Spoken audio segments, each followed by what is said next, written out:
Gaming in BS episode 168 coming to you Wednesday, December 6th, 2017.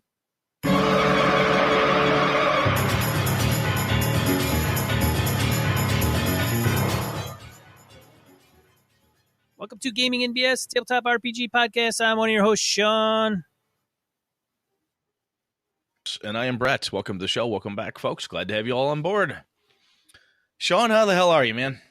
I cannot complain, Brett. How are you? That is good. This week at work, as I was telling you off the mics, I don't want to get into the details. It should be interesting come Friday. We'll see what happens. Well, you can't just we'll put that out there for people that don't know what you're talking about. Of course I can. I'm a dick. I'll just remember, listeners, who's your favorite? Just remember.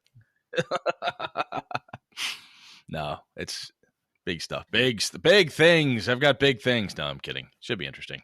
It'll be a busy week. Busy. Brett's going to become CIO. But, yes. Yeah. CEO. Of being unemployed. I couldn't do that job. I don't want to do that job. I see my buddy doing that job and it sucks. Anyway, so we have one more time. We mentioned on social media, we mentioned last episode, but in case somebody does grab this, because they're skipping around for some bizarre reason, they're doing like, I think Mr. Sky Slayton going backwards. What the hell they're doing that for? I don't know. Anyhow, we are moving. Our drop date is no longer Tuesday. It is now Wednesday. Sean, have you felt better about that? Oh my God. I feel so much better. Does it? Little stretch time between. Yeah. It's good. Sean's getting older. He doesn't edit as quick as he used to, losing a little bit of hearing. This helps him catch up. You say something. Yeah, it's a lot of stuff to edit from Sean. Anyway, speaking of fun stuff, Evercon 2018, that is January 5, 6, and 7 of this next month. For God's sakes, it is December already. We've got submissions and pre-reg still open. My partners and I decided we're going to extend it to December 17th. We were going to cut it off on December 1st, but we started to have a pretty decent influx of people saying, hey, I've got some stuff. Can I please get in? I'm almost ready. Can I? So we said, you know what we're going to do? We're going to move it out. So we got some really cool stuff coming up at the show. We've got a chess tournament, which is a Badger State Games medal event, Ticket to Ride, Badger State event. Our friend and listener of the show, Chad Knight, and another buddy of mine, they are running a Call of Cthulhu RPG tournament. 3 Magic Gathering tournaments. Alex Kammer from Gamehole Con fame is going to be running Queen of the Demonwood Pits and Death's Ride, both 5e games. He's taking Queen of the Demonwood Pits, Sean, and 5e it. So, yeah, if I didn't have to run the damn con, that's where I would be. Anyway, so that's going on. Hopefully we've got some other folks. I'm going to be reaching out to some of the DCC crew that I know, thanks to Forrest, Gary, and a few others, and see if we can get some of those folks there. I know Corey Wynn and a bunch of others from our listenership should hopefully arrive. Chris Steele and his lovely wife are planning to be there, so should be fun. And now, if only I could get my partner there, then that'd be good. I'm just going to shame him. Who's this partner you're talking about? And why are you screwing around on me, Brett? Hey, there it is. All right, anyway. And we have a correction. What did we do wrong? What did we do? I said that it was Eric Farmer who provided us provided an outline on the West Marches and thoughts and feedback to me, a document, but it was Eric Frankhouse. I don't know how I could get the two mixed up, except for the fact that they both have the first name Eric and both last names start with F. And as I said earlier, Sean, and they both have very distinguished beards, facial hair. Both facial hair, yes. Like they may be just related, and I could just it's very easy to confuse. I think they're both really cool. They're both really cool. They're gamers too. So. Oh my God, it's like crazy. It's like just one never person. Ends those similarities. Anyway, so on behalf of Sean and myself, sorry, Eric and Eric. Neither one corrected us, so neither one must have listened to the episode. Actually, Frankhouse did. He sent me a text, and he said, it's Frankhouse, not Farmer, you assholes. He may or may not have said the last part. I don't remember. But, yeah. Want to give credit where credit's due. Hey, we're not above correcting ourselves. Oh, no, we've been wrong before, and What? we'll probably be wrong again. By the end of the show, we'll probably be wrong. I don't think we have any more announcements, Sean. Shall we move into the randomness? Random encounter. All right. What? We got a lot this week. Holy crap, we do. Angela Murray, she writes in first off and says, "Hey, Brett and Sean, with as crazy as October and November were, I fell behind in your episodes. Ange, it's okay. It's okay. We forgive you." She carries on and says, "I've finally caught up, though." What, cotton? No, she does not say that. She uses proper English. She says, "I have finally caught up, though. On length of time for online games. To quote the incomparable Sean, it depends. My friend Jen at Jen Pixelscapes ran a D&D campaign for 6 players, and we often went about 5 hours. It was a Friday night, though, so it was easy to just go late if we wanted to. Conversely, I play in a Monday afternoon game with 3 other folks, and I found that setting a time limit of 3 hours generally works best for me. I imagine the right balance is going to be different for every group. Sorry, my insight isn't particularly astute on this subject." But, I mean, it's another point of reference, Ange, so that's really cool stuff. And she goes on to say, on setting a game night versus day, oh man, that can make a huge difference. Having played in an early iteration of the Iron Shoes, I can say that would have totally been creepier and more intense if it had been set at night. It was pretty scary as it was, but having us face the problem during the dark would have made it so much more. I try and be mindful of the time in games to help set the right tone. In the Stranger Things inspired bubble gumshoe game I've run, I started off in the morning just as the kids are headed to school. I've run this game 5 times now, and in most cases, the kids realize that they need to start investigating things around lunchtime and either skip the rest of school or wait until the last bell before starting their investigating. This usually means that they get to the creepy places of interest around dusk. Having them get to their either spot as it's getting dark helps ratchet up the tension quite nicely. One session bucked this trend, though, and decided to skip school completely. Oh, those derelicts. And start investigating first thing in the morning. This made things a little more challenging because the timing was off when they could come across certain clues from NPCs differently. They ended up getting to the creepy locations during daylight and lost some of the feel I was going for. Not completely, but enough that I kept in mind for later sessions to make sure they ended up at school and didn't skip classes until after lunch. Thanks again for an awesome podcast, Ange. Thank you, Ange. Yes. Thank you. As always, check out Angela, the Gnome Stew, if you'd like to get some more from her. Absolutely. And she hosts the Gnome Stew podcast, too. So if you want to hear some of her wisdom, that's a good place to Crim Fan comments on our site. Been a while since I've been able to listen to the show. Anyway, this is a good topic, though. I hope you guys do more on the horror without stereotypes, like how to make horror happen in daylight and how to integrate it into a regular game. Hint, hint. So some reacts to the topic. Don't all fight to the death being a huge one, especially for DMs who grew up on video games where foes almost always do. Try insofar as possible to stay in character. Nothing kills RP in combat like excessive and or disproportionate turn length.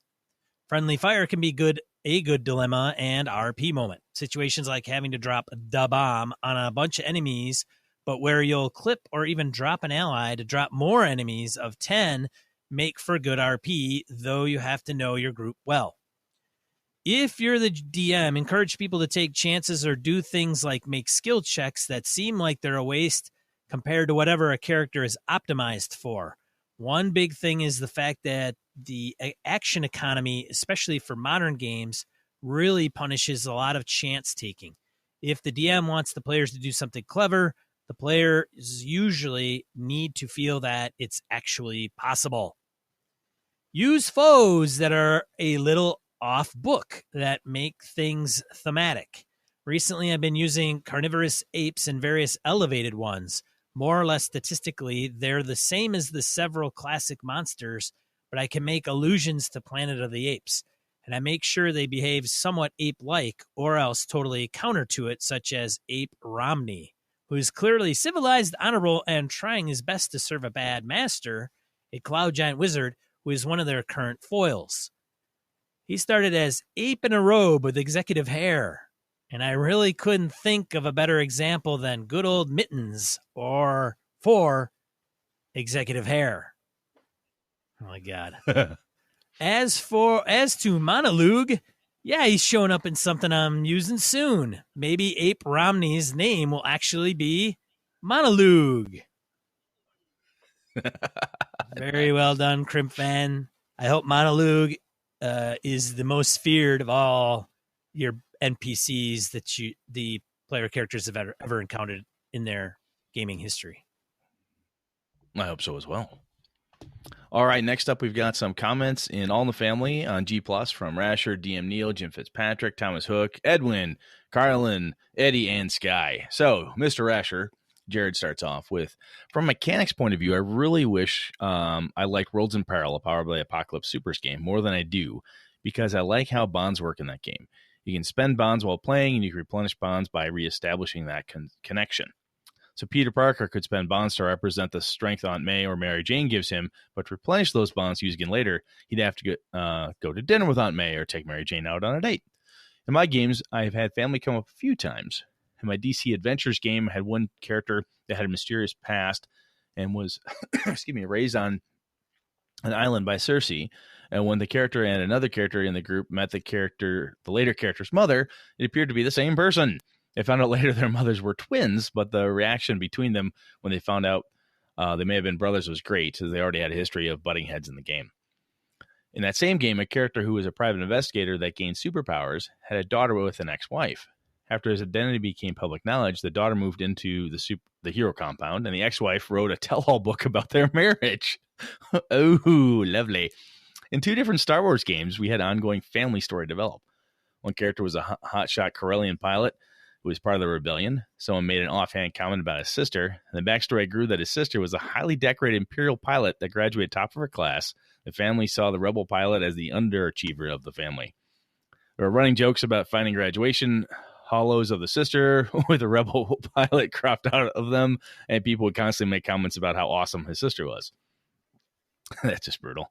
Later, I ran an Imperial campaign. That same player made the sister as a PC, and she was assigned to pilot a pair of Inquisitors, a bounty hunter employed by the Inquisitores, and a droid around to their assigned duties. Well, the campaign didn't last long. The running joke was that she was an excellent pilot and got a top assignment, and the Inquisitors ended up spending most of their time on the local Moss court instead of flying around. And she was extremely frustrated not being assigned to a fighter wing or some other action-oriented detail. That's DM cool. Nell, the family in peril fear has infected my players for years. In my recent Shadow of the Demon Lord campaign, I made it a point to not use the player's family as a plot hook. You know, DM Nell, that's something that's, as I've joked about the dead babies thing many times over these past 100+ episodes, it can get overused right quick.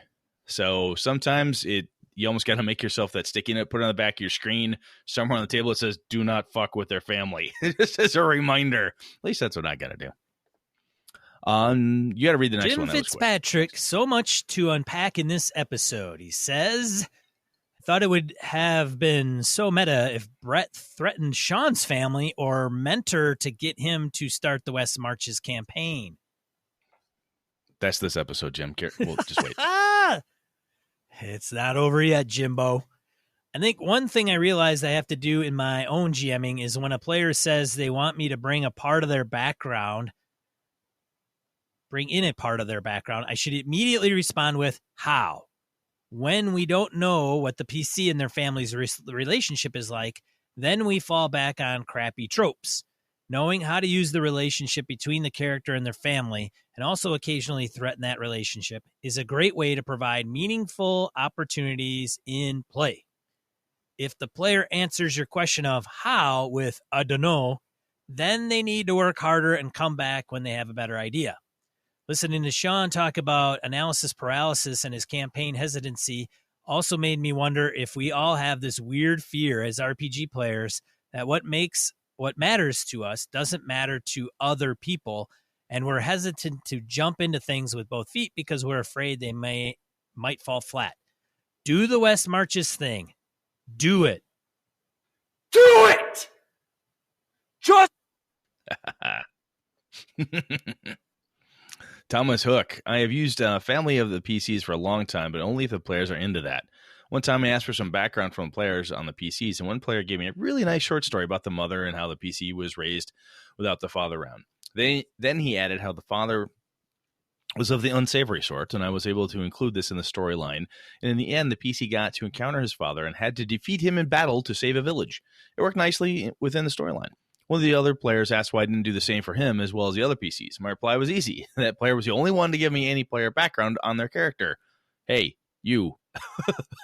This is the guy. I mean, that's just perfect. That's a great answer, Thomas. Thomas goes on. So the players now know that they're into this part of the game will often give me plenty of information to work with. Those who really don't care, don't worry about it. I love that. Wow, how come he got more than me? I asked for stuff and he gave me stuff to use. That's why. Oh, well, yeah, okay. That is kind of on me. That's kind of my fault then. I'll get you something. I love it. Edwin, listening to the Family Ties episode, I was thinking about the Call of Cthulhu cliche of a dead uncle that leaves the PCs a house or a letter or whatever, and how family might cause trouble without being negative. So your sibling is getting married somewhere. This is a way to pull the party to a part of the world that might be interesting or to introduce them to characters that have quests or info to hand out, even without going down the path of the new in-law being evil or possessed or whatever. Similarly, Brett's comment about how he always takes away wealth and fame made me wonder if it could be more fun to let them keep it, but make it hamper their life. A public figure gets a lot of attention for things they do or did, as we are seeing in the news. And fame, of course, comes with its own problems and, more importantly, adventure hooks. Your servant reports seeing some strange creature around the sewer outfall of your mansion. All the servants saw it and quit. Maybe that's the question, how to use the backstory as hooks without necessarily making it a burden or painful.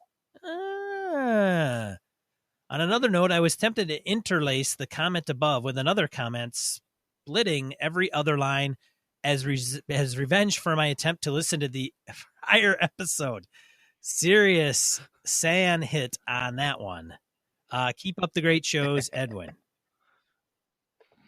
So, Edwin, I have done that actually in the past. As I was saying earlier, one of my flaws as game masters is the overuse of, hey, you've got something, I want to take it away from you or hurt you with it. I had a player one time who wanted to make a pro football player, Chicago Bear. We're playing Chicago, this vampire game. And he wanted to have all this fame and stuff. So the problem was I didn't take it away from him. I used it against him constantly. Every time he went anywhere, there was paparazzi, there were people following him. How come he wasn't playing? Where's this? Where's that? And it got wonkier for him. And eventually he came up to me and goes, how do I get rid of these points in fame? He's like, what do I do to make this go away, Brett? I'm like, oh, I don't know, Gary. Let's see how we can do this. Edwin brings up a nice one. Like, maybe you don't have to hit him, like leverage some alternative negative piece and take it away from him to make it a pain in the ass.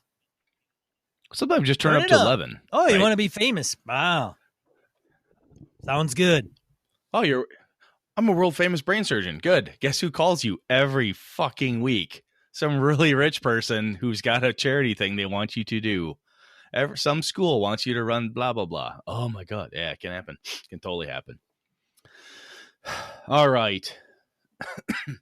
Sean, as I'm looking ahead here, I think, did somebody write in and give hey, Brett, I think I saw somebody wrote in and said, Brett, what the hell's wrong with you? Why you torture your people like that? I think I saw an email or something on that. I'll have to see if I can find that because it was pretty damn funny. You obviously didn't see it. It might have been a comment, but I don't know if it was. I mean, I don't know how I would have fit that in. Like, hey, Brett, quit torturing people. That's okay. That's kind of a standard one.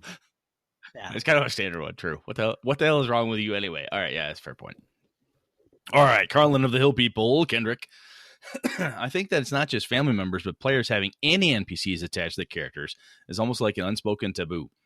But I feel like the difference lays with a familiar GM and an unfamiliar GM, where you're more comfortable with one GM handling your backstory to forward the overall story, and the other GM, you're worried they'll just take a big fat dump on your character's past just for the luz. I've started including a line in my session 0 about who do you care about and why are they important to you. It usually indicates to me which players want that meaningful interaction with an NPC, which don't when they put something very broad like the Emperor and all he commands. True enough. As a side treat here is a link to a recent video by the YouTube channel Just Right, where they talk about what makes good characters compelling and how it comes down to an open wound that hovers over the character. We have a link in the show notes, the little YouTube that he's got there. Kind of cool. Eddie. And Carlin, I was going to say, I do, as a parting shot there, I think you're absolutely right there. The familiarity with the Game Master and the other players and the worry, I think that's definitely true. That definitely put in play in there. Sorry, carry on, Chuck. It's definitely true, as in Brett's always going to screw with us. Yes, that's true too.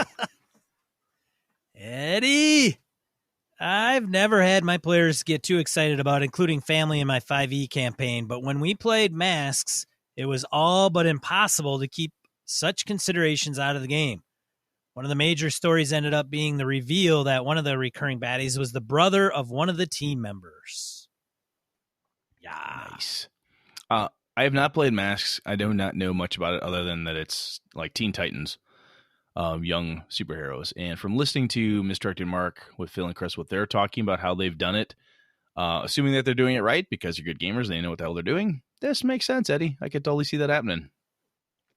That's a really cool way for the recurring bad guy be really deeply involved like that. That's cool. All right, Sky Slayton wrote in, said, great episode. When I developed the backstories with my players for my Rise of Orion campaign, they came up with a few different family stories, although there were 3 orphans. I've taken what the players decided and then twisted what they didn't say to fit my campaign. Example 1, 2 PCs are brothers. They decided that their parents died while one was away. I talked with the at-home brother to find out what happened. Bandit raid, and they put the villagers in the inn and set it on fire, unidentifiable bodies. My twist, later in the game, they came upon their wounded father and found out that he and their mother escaped the raid, and the bandits were actually dragon cultists looking for a special ring the family had. That's kind of cool. Mistaken identity. Oh my god, my parents must have died. Oh shit, they're alive. What do you do with that? Example 2, Dragonborn Paladin's clan was slaughtered by a dragon cult cleansing force. Baby PC was saved by his older, quote-unquote, brother. The players left the group to start DMing a local game. We killed his character off. He also had one of the special rings. My twist, the party will encounter his brother, who's now working for the cult and has a magic possession of the ring. Nice. He also writes about his email, specifically his Google Sheets backstory request. Not all the players take me up on it. I have 2 storyteller-type players, and they're the ones who use it, and it's actually more of a way to focus their imaginations. Otherwise, I would get 3 to 4 pages to sift through. The PowerPoint itself is a request, not a requirement, and they give them the template attached, so they don't have much work to do. So that it goes back to Sky talked about giving some homework to his players, and we were telling him it's a damn good idea because sometimes it's fun to make your players do some work for you. The idea of PowerPoint that he had in the last episode when we talked about it. So a little extra color around it. Thank you, Sky. Good stuff, man. Yeah. Thanks, everybody, for writing in, commenting, tuning in, and supplying your own take on things. We appreciate it. Hopefully other listeners have also take nuggets of it back to their own groups and see what happens. Let's get to the main topic, Brett. Let's jump in.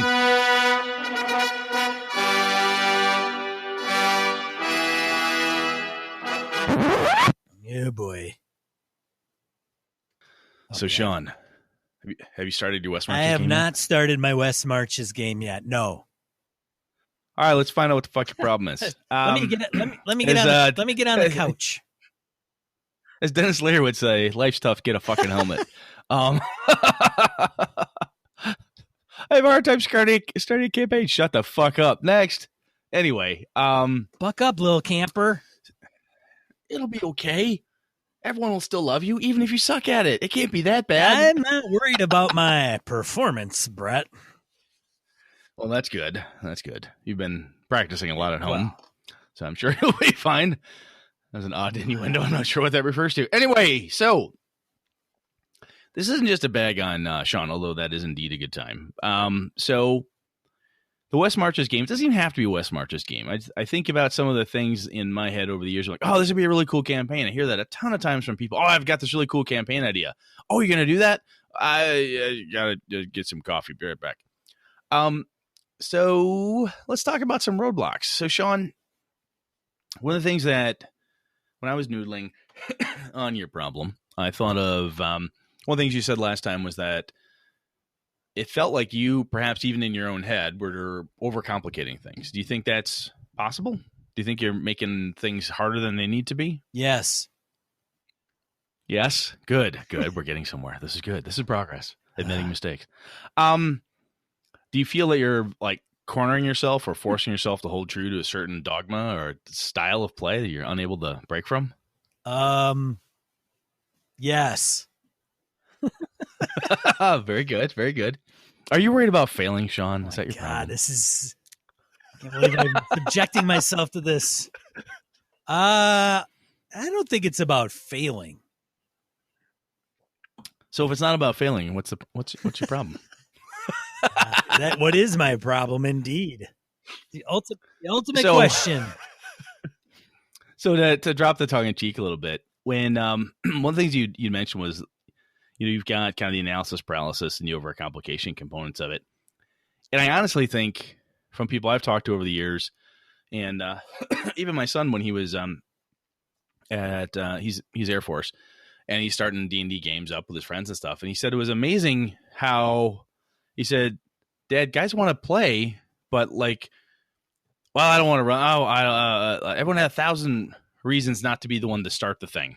As soon as he said, fine, I'll game master, boom, he had players coming out of the woodwork who wanted to game with him just because they wanted to either try it because they've never done it before, or they just had and they knew it would be fun. Well, and I told him, I said, people complicate the hell out of running a game sometimes, and they think there's a lot of work to it, or for campaign setup. So what are you thinking? Well, I was going to say, why don't those guys want to run? What's like the issue? I think a lot of reason. Well, I can't say for sure. It's not everybody, but I think sometimes players want to play because they may think like it's a royal pain in the ass to GM. Yeah, that can be very true. And I think that comes to the overcomplicated component. People are feeling that there's so much that you have to do. It's this very time-consuming, heavy-duty thing, and then they're feeling forced or cornered to a certain style, or if I start going down X path, I have no choice, and if it sucks, then it's no good. Then I gotta scrap it and start over. Yeah, that's it right there. Yeah, exactly. That's my problem. Oh, wow, you're a liar. So I'll tell you, and I'm not just picking on you, Sean, although, as I said, that is fun. One of the things that I do in my day job is I've got to bring stuff to a CIO and say, hey, buddy, here's a problem, and this is what I need to do to fix it, so on and so forth. And one of the things I'm getting hit with regularly, and I think this is a Six Sigma-y type thing. I'm not a huge Six Sigma guy, not quite 100% up on it, but the concept of the problem statement, something that says, what is the goal? What are you actually trying to solve? What are you trying to accomplish here? Problem in my IT world is more of the, what am I trying to fix here? Trying to fix a technical problem, trying to fix a problem for the business. You're trying to fix a scheduling concern. You're trying to fix a thing.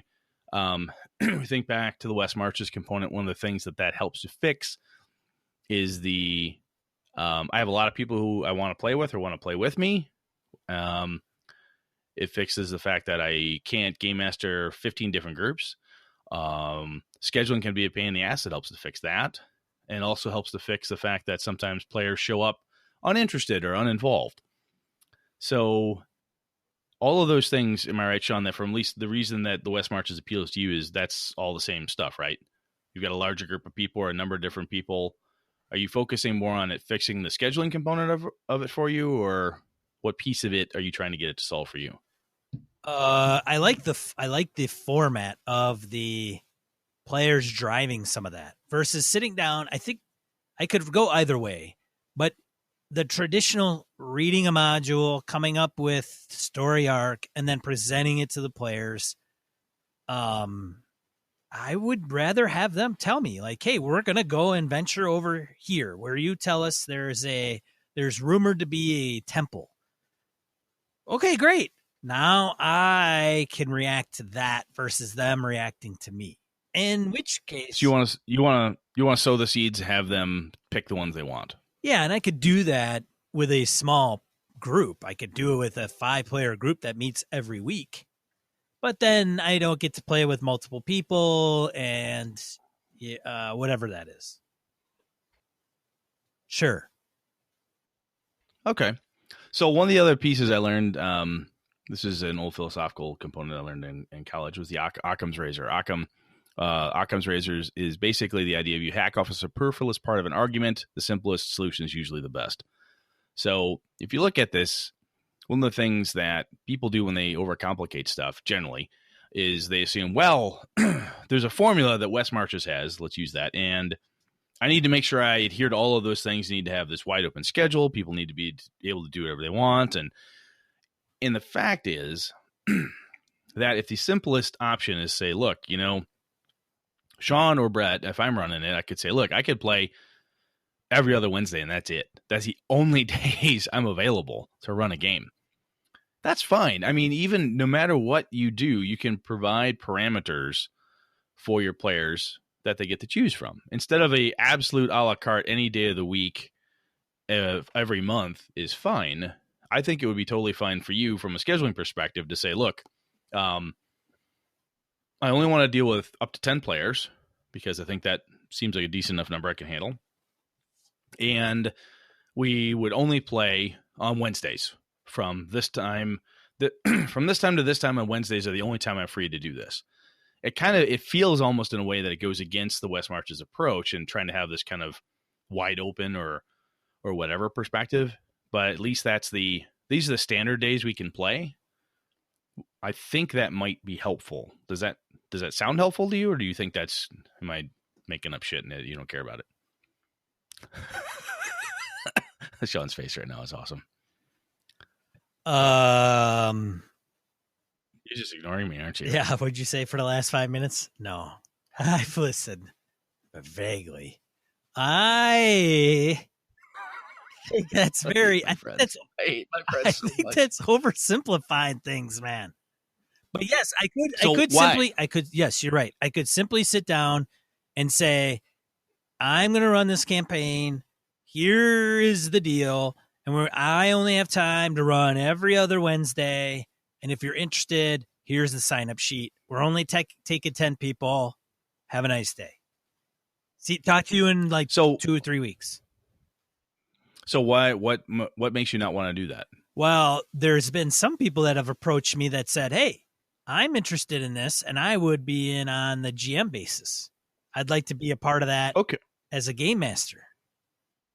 Oh, okay. So you could take you could meet with those game masters, say 3 of you, and hack the world into quadrants. This third is yours, this third is yours, and this third is mine. Any adventures in this place are mine. Yep. Yes, I could. Could. So I guess, yeah. The question here, when it comes to the Occam's razor idea, is basically, what are you doing that's making you think that's overly complicated? What makes you not be able to just make a decision? I think there's a lot of things that I keep thinking of whenever I throw something that's in the mix. So if I say, hey, we're going to play every 2 weeks, and it's going to be Wednesday, and we're going to start at 7:00, and we're going to use Roll20. Then everybody's like, great, that's fine. And I say 10 people. Then what happens when all 10 people want to play on the same night? Okay, so there's a problem. So I look at the next step like, okay, that's a problem. Or is that enough or frequency time to get enough people in and out? So playing with 4 people 1 week, 2 weeks later, another 3 or 5 people, maybe 2 from the previous session.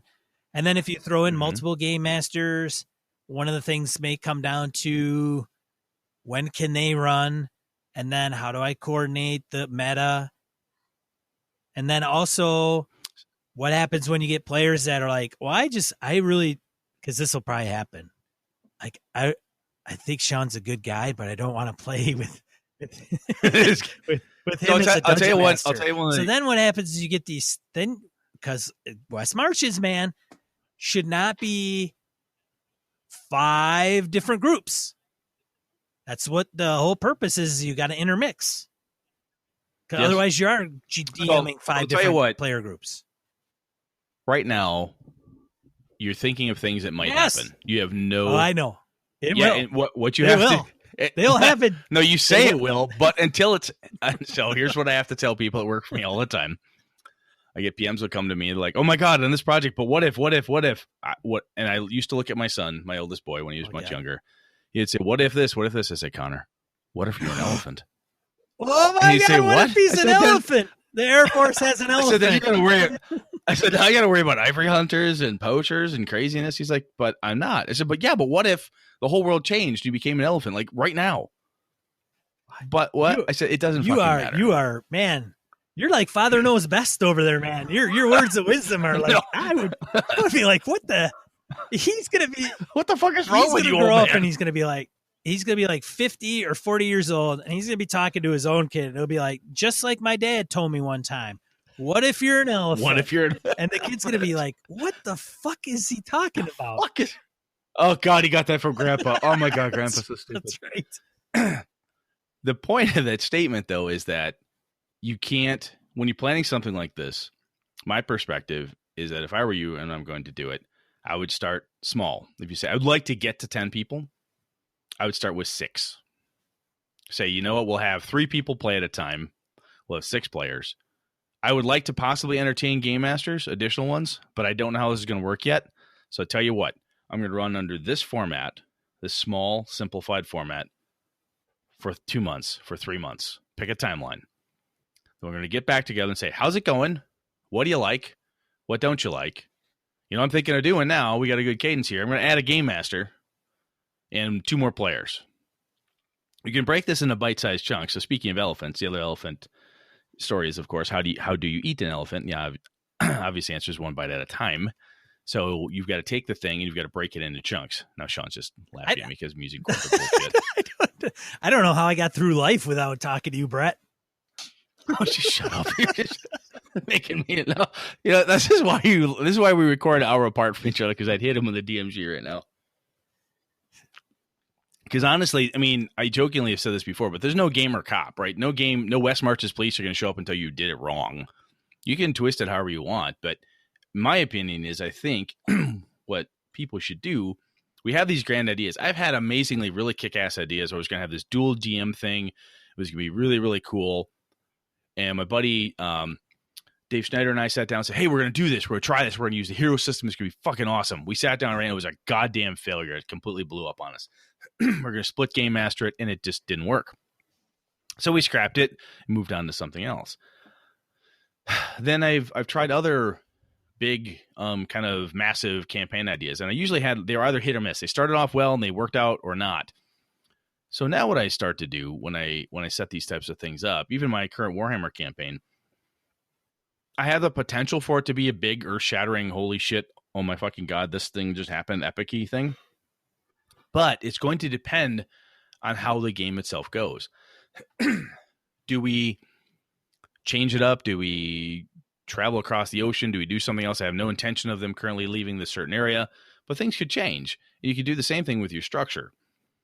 Honestly, I think the theme of the West Marches that you really enjoy, you know, multiple players cycling in and out, players picking dates that they can play, a couple different characters in play. That's the core theme to stick with. Do it for a set amount of time and say, hey, after we have 6 players, I'm picking that number out of my pocket, 6 players have all their characters have advanced to 3rd level or 2nd level. Say, hey, we've gone a level. I think we got the swing of this thing. You know, Farmer says he'd like to game master. Frankhouse says he wants to game master. Or somebody else does. Or Ange says she wants to do it. Great. Hey, you know what I'm going to do? I'm going to inject Ange, and she's going to handle you guys, because you already talked about you want to go to the, you know, the dead marshes and deal with the, you know, mind mage that happens to live there. Oh, okay. So Eileen's got that. Oh, cool. That'd be great. Yeah, new game master. She's going to run that piece. We'll see how it goes. And then start yourself off like that, and then break it into digestible pieces. Are you even listening to me, man? I'm not trying to tell you what to do. I'm just talking out loud to you to see, because this is what's been going on in my head since we talked about this last time. I don't know if this makes any sense to you, if you think I'm full of shit and there's a ton of holes in what I'm telling you, or what do you think? There's a combination of answers to those questions, Brett. I know. I'd like start somewhere and tell me what you think. You dick. I think this is what I'm going to do. I'm going to solicit 10 people. And I'm going to 10 people. All right. So I'm going to write this down because this is recorded, but I don't want to take notes again. Exactly. So go. Okay. 10 people. 10 players. And if anybody outside of that 10 players want a game master. So I know the Frank House has expressed interest. Mm-hmm. Did you? I had, yeah. Okay. So Brett. So I better write these down. Brett and Eric F, but not Farmer.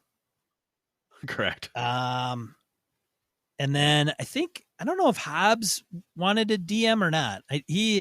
We'll just leave it with those three. So we've got 10 players and potential 3 game masters. Are the 3 GMs in right away? You were talking about so that. So then I'm going to create the standard that the format or the method or the platform of choice will be Roll20. Got it. Unless, of course, there's some crazy, silly, awesome app that's better than Roll20. Maybe Discord. I don't know. Okay, right? Say Roll20. See, the thing is, it's got to be consistent. Because if it's like, well, one DM's like, I like Hangouts. Does everybody else like Hangouts? Then it's going to like get this weird freaking dynamic where... No, this is why I do the Occam's Razor thing. No, fuck it. It's okay. Roll20. You say we're going to start with Roll20. If after X number of sessions, everybody goes, I want Discord. Everyone says, fuck this. I want Fantasy Grounds. You have that discussion at a later time. But Roll20 does a number of things for you. You have access. Your character sheet is on there. All this stuff is there. That helps. This is good. You got a standard. Okay, right. Keep going. So Roll20. Then it's going to be I have to get a map, like some kind of treasure map. Shared amongst everybody. So sharing will be, I don't know if it's going to be Google Plus. I haven't decided how to share things amongst players and game masters. Could. So I would honestly use Google Plus. I build 2 communities, one for everybody, players and game masters have access, and then one for game masters only. If you're going to entertain having multiple game masters out of the gate, that way GMs have a chance to get in a group, plot, plan, and figure out how to do different things together. And another one is the main one where everybody who's playing gets to throw in and say, hey, as we talked about in the West Marches episode, we found this clue. Right. I'm really interested in blah, blah, blah. So that would be what I would do. Carry on. Then there's going to be a single setting. Right. So it's going to be, here's the town. This is the town name, town size. Nothing happens in the town, blah. And then some stipulations for game masters. Like, hey, you can make up whatever you want, you know, and take the players anywhere you want. And then the players will be able to make up at minimum 2, I would say the amount of player characters that they can have should match the number of game masters. Number of players they should have. So if there's 3 game masters, they can have up to 3 characters. They don't have to. They don't have to. 3 characters. And keeping in mind that they're all going to level up differently. Right? Fair enough. You're not going to get XP and then you're going to put XP across all 3 regardless. It's going to always be whatever player character that player chooses for that particular adventure with that particular game master. They could take that player character and play that player character in another game master's session. No big deal. No restrictions. As long as they're not tied up. That's another thing we might want to talk about is what if they're tied up with another session or not? Like, is everything real time or is it do things happen in a non-linear fashion? Right. So this is going to ask me, why do you want to have multiple game masters out of the gate? Well, I think some want to do it, and I could give a shit if they want to or not. Okay. So the other component is from a that's one of those problems that may happen, but you have to solve it right now. I do. Do you? I don't know. Asking you. I feel compelled to. So restate the problem. What's the issue? The issue is what happens when you have a player character that is running in Sean's session, and for whatever reason, they don't finish to go back to town. And then they want to play the same player character in the next session. Or, but that player's out. That player character is out and about, out and a boot, oot and a boot, as some of our Canuckian friends may say. So basically, Brett's character, Throndor the Mighty, my dwarf, is doing something in Sean's game, and we're not done. Right. The camp that particularly it lasts more than the 4 hours we were going to play. Correct. And I want to do something with that character in a different campaign, different session of with you or with when I say campaign, I'm like, okay, so different session is we're not continuing the tunnel, the tomb of the Troll King. We're moving to the crypts of the As far Lich. as I'm concerned, the way I would do this is Sean would run and say they want to go to the temple, the ruins of the temple mighty, whatever. Okay. And we start and we go and they don't finish in the 4 hours. Got it. Okay. Fast forward 2 more weeks. Person only has one character. And they want to play the other character. Or maybe they think they have to. Maybe it's the only one they have. Now somebody could say, no, you can make up another one. They go, oh, okay, then I'll do that. See, my thought would be from a continuity perspective, if you have 3 different game masters, every player should have 3 different characters. Right, but it shouldn't matter where they play them. It shouldn't. However, if you get if Throndor the Mighty, my character, is tied into the tomb that you just talked about, then he's tied there until that story ends. I concur. Agreed. Okay. So that makes sense. That makes sense. That makes sense. So as long as players are aware of that, and then they will have to probably, what will end up probably happening is you'll have 4 or 5 players in that particular story at the temple. They don't finish. A couple weeks go by. A couple of those players are available. They play in Brett's. They can't use the same character. Not a big deal. Mm-hmm. But getting back to that session may be tricky. Then it's a matter of like, well, do we set as long as 3 of the 5 are available or 4 of the 5 are available? No big deal. We catch that last outlier up with the story. I don't know. Or do you have to get the same exact group together again to finish it? That may be tricky because some people can't. I mean, this may be. So Hobbs was always saying, like, just do a drop in, drop out. If you do drop in, drop out, it doesn't matter if they're there, they're there. If they're not, they're not. Whatever, big deal. So if now this is your baby, so you want to set it up. It sounds like you want to have some continuity to it. One of the things you can do is tell people, look, we plan to play for about 4 hours. The goal is to complete every adventure. Every session we want it completed. We're at the end of this night, you should be back in town. If not, if this is a big one, you say, hey, Brett, Ange, Kevin, you're going to go in there. I'm just telling you 3. This is a 4-session game. This is a deeper dungeon. To complete this thing, you're signing your character up. So the 3 of you are going to be playing this thing for 4 sessions. So perhaps a thing you can do is measure the different story arcs, right? So Brett's campaign of the Dwarven Mines, Frank House's Elvenwood, and Sean's, Tomb of the Mighty have markers on them, stars, something that says, hey, Tomb of the Mighty is 1 session. It's 4 hours, man. You're in, you're out, you're done. Frank House says, yeah, you're in and out of the woods. Fine. Brett's an asshole and says, no, you're going to the Dwarven Mines. I'm getting 2 sessions out of you because you can't complete this in 1 session. So that, then from a player's perspective, they go, wow, that's a big one. We're in. Are you in? Are you in? You in? Good. Because we're in for 2 sessions, right? You guys are in. Good, good, good. All right, great. Now you can have the magic of, well, so-and-so got sick, wasn't able to make it, and Bracelet shows up and says, look, I'm in. Fine, we can drop a new character in or whatever. But the idea you can work that out with a game master. But the idea is you can marker each of the adventures and how many sessions they're supposed to be. We've all game mastered long enough. If it's you, Frank House, and I, we should be able to say, look, I get this done in 4 hours, or it's going to get done in 8. Right? Is 1 or 2 sessions. And then tell the players straight.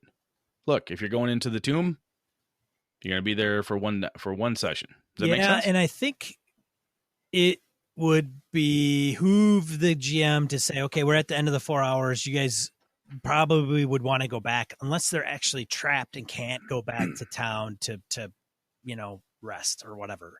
That would be one idea. And then they could always go back with the same characters or different ones. Or you could always say, all right, it's 5 players and 2 people can't show up, but 2 other people can. So 3 from the original group, 2 new people that didn't go through session 1 or the first half of the Temple of the Mighty. And the other 3 players are like, hey, we want to get back there. 2 people are like, no, go ahead with us. Without us, we can't. And maybe substitute, and 2 people, big deal. Hand wave it, not a biggie. They have to get filled in on the first half, and then they find themselves in the caverns, whatever, or the temple. Yeah, okay. I don't think that's a bad deal. No, that's a good idea. So I think I got this nipped in the bud. This is, and now, so what we did here is, apart from the fun of just, busting Sean's chops over this, but I think this type of thing, this is one of the reasons why it's fun to have gamer buddies, men, women you can get together with, and you can sit down with Ange and Sean and go, fuck, I want to do this thing. And somebody has to challenge you. I mean, this is the thing we as gamers can do, say, Brett, what does it take for you to run the goddamn Wraith game? I got a little bit of shit because I'm like, yeah, I should do this, I should do that. And finally, the reason I ran Wraith as a game at GameholeCon was because Beatty said, Brett, run the goddamn game. Dave Beatty just gave me enough shit. I'm like, you know what? Yeah, I better just fucking step up, put on my big boy pants, and run the goddamn game at Evercon. That's what I'm going to do. So there, I did it. It's one of those things where everybody operates differently. Brett, sometimes you challenge me. Sometimes it's just the perfect thing. And other times we look at our fellow gamers and say, look, I want to help you do this. What can we do to help? And that's the other thing. I think players, in this case, other game masters say, look, I can accomplish this. I can play on Tuesdays. I can play here. And the other piece is that it sounds like, Sean, in this case, you got a pretty good vision. I think you're not biting off too much. My only advice, I guess, really is the Occam's razor component. Keep it as simple as you can, right? There's going to be a problem that's going to pop up in this setup that we haven't foreseen. Or you're like, fuck you, Brad. I knew that was going to happen. God damn it, this thing has occurred. Whatever. There'll be at most 4 people involved. 3 players and a game master, 5 if they count you, to help negotiate what the solution is. It's not that hard, I know some game masters want to play. Yeah, so we can do that too. I think it's just as simple as saying, look, this is how we want to work it. And then, again, remembering that as long as the theme is the theme, excuse me, if the theme is, hey, we're playing a West Marches style game, here are the main components. The town it starts from is safe. We have players that are supposed to game with each other, with multiple game masters in this case. These are things we want to accomplish. Make sure we're gunning towards that. Those are your rules of the road. Everything else, it's all negotiable. Stick to the theme and you'll be fine. All right. Do you feel better now, Sean? I think so. So, 2 weeks. 2 weeks from now? No. Before Christmas or after Christmas? That's the big piece. I game this week, starting a Star Trek game. Nah, I'm not running. Star Trek Adventures, but I have character generation Tuesday night, and then the next week. Because in 2 weeks is December when this drops on the 6th. Game night. I can't. I'm just telling you. 2 weeks is December 18th is that Monday, and that's the week just before Christmas. So Sean would be available to play in this game to start kind of kicking it off. Would be next week. Would be the earliest. And then the latest would be Christmas week of the 25th. So, yeah. Because Sean's only going to be able to run every other week. That's fair. Okay. That's just the way it's going to go. Now, some of my fellow game masters may run more frequently or alternating weeks, blah, blah, blah, blah, blah. And that's fine. I think it's just a matter of posting on, if it's a Google Plus community, then just posting like, okay, I'm available this time, and, get your group together and sign up, and let me know where you want to go. I just got to find a treasure map to throw down for everybody to look at. And don't forget Google Calendars too. That's something you can make available to everybody. You can have a calendar and people can put game nights on it and get reminders and all that shit too. So that's another free service that's out there. Man, sure. All right. I think I got a good idea, Brett. Cool. Brett. Good. Thanks, buddy. Thank you, buddy. You're welcome, man. I got your back. Let's get into die roll, goddammit. All right, die roll. Die roll. 2 to 4 miscellaneous points. Game, Greek. We want to share with you. All right. Brett, go ahead, dude. I got 2 of them. One is a computer program that is apparently a serial killer detector. I think somebody pointed out that this is like guilt by association to the highest degree. But does it work? Take a look at it. Brett? It's according to the people who built it. Of course, it does. I see this and I'm like, this is a wonderful Knights Black Agents. There's so many different uses for this in the game. It's just amazing. And the other bit I had is some of the latest news on Cubicle 7's edition of Warhammer Fantasy RPG. Link in the show notes to that. Looks like things are coming along pretty swimmingly there. I'm very excited about that. So that should be pretty cool. Sean, over to you. Virtual sheep for virtual wood. Hands-on with the Catan virtual reality. It's an Ars Technica article. So some of you delving into the VR side of things, you can pull up that article and read that. I don't know how exciting Catan would be in the VR world, but nonetheless, it's just a matter of time before Roll20, somebody comes out and puts the death knell in those guys, and unless it'll end up being VR. We'll all be sitting down at a VR table. Exactly. They'll be like face to face. I remember when things were face to face. It doesn't matter anymore. All right. Second one, Midlands low magic sandbox campaign setting. Struck me as interesting. It does use a particular skills rule set, but you don't need to use it for the setting itself. We'll have a link in the show notes to use it via our affiliate link if you want to check out it on drive-thru, which is like $10. It's like 390 pages or something. It's crazy. Damn, for $10. Wow, it's pretty good though. It's been going around. Wow. Lastly, concept art from Paul Chaddy. Oh my God, I can't say Paul's last name. Chadison. Link in the show notes. For inspiration for your sci-fi far future game. So I believe Paul has done concept art for like Blade Runner, some other things. So if you want it's just fascinating. It's a cool site. Check it out for your hacker, cyberpunk-ish game. Yeah. Listeners? Yes. So what have we got here? Sky Slayton reminded us of 2 different things. He pointed us to S. John Ross. He has a big list of RPG plots. Link in the show notes. Sky, I've seen this before, and it's awesome. I like just about everything S. John Ross has done. He's a fun author. He's a really good dude. And Sky also pointed us to a way to modulate your voice for those NPCs. Link in the show notes to a little helpful tool there. Of course, harkening back to our Funny Voices episode. So that's good stuff. And Kev Thulu found us a handy list of vampire feeding options. If you've played Knights Black Agents, one of the fun things from NBA is to make your vampire be something other than the usual Victorian bloodsucker type. And this is yet another option to give you there. And last but not least, Ray Otis gave us a mysterious North Korean ship full of skeletons that has recently floated ashore. Filled with dead bodies and skeletons, been washed up on the west coast of Japan as desperate fishermen are forced further and further out to sea in search of catch. They found this thing, so just fun. It's horrible, but fun from a gaming perspective, I should say. Very cool. Oh, and Ray, by the way, man, if hopefully you are still listening and you hear this one, brother, we got huge rave reviews on the Zip Zaps art.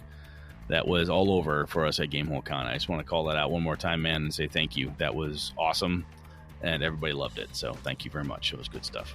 Yeah, thank you very much. Thanks for everybody sharing links so that we're in the loop. Brett, what are we talking about next week? I've had a couple different things have been kind of floating around. I'm honestly just not absolutely sure yet. Sean, I'm going to have to hit you outside of here. We'll see what we can come up with. Not sure yet. It'll be fun, though. I know that. Alrighty, then. So, okay. Well, wait. The suspense is killing me already. Hey, I'll tell you what it is once you get this West Marches thing going off the ground. I'll tell you that. All right. Well, okay. All right. Well, hey, this has been another episode of Gaming and BS. I'm one of your hosts, Sean. And I'm Brett. Good night and good game and all.